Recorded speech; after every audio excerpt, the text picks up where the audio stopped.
除了身体这化学纤维厂发生爆炸，全球进前屏东边也发生火灾，造成10个人死亡，112人受伤，其中有4个警消人员不幸来殉职。针对这款的情形呢，立法院会3读修正通过《工厂管理辅导法》，违规者上重会当罚到500万，是希望减少意外发生。不过专家是认为讲，应该爱去检讨这企业防灾，看厂房的特性来制定相关的防灾也有应变措施。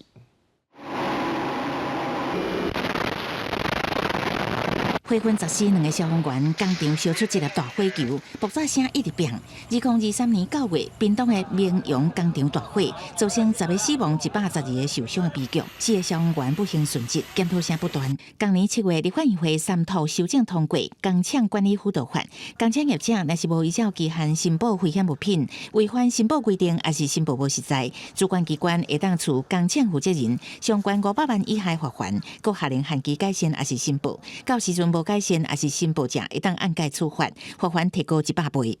其实我一直觉得这个新法要把跟它火灾不发生是2回事。这个新法是怕消防人员去救灾的时候，因为它发生爆炸，所以要搞清楚危险物品的种类有哪些，存量多少，火灾会一直重复发生，那业者要负最大责任。他可能在预防做得不好，他可能在应变也做得不好。咁啊，动法也是无法度避免工厂大火搁再发生。台湾车拉伫新店新埔镇一间化学纤维厂发生气体爆炸，造成2个死亡，19人受伤。咁啊，最近都有5件重大火灾事故。2024年12月，台中大道专联仓储导火，造成9个死亡，7个受伤。2023年中华宝岛联华食品工厂火灾，造成9个死亡，13个受伤。2022年杨梅家乐福大火，搁是一群烧毁39亿天价财损。像今天的这个远东化纤的这个大火，其实大家比较质疑是说，是不是因为工厂的管线或者相关的这些设施设备太老旧了？很多的工厂在劳安设施的时候，可能不愿意投资太多，不愿意及时的汰换管线，对工厂来说，往往是一个不会立即有回收、有利润的一个成本。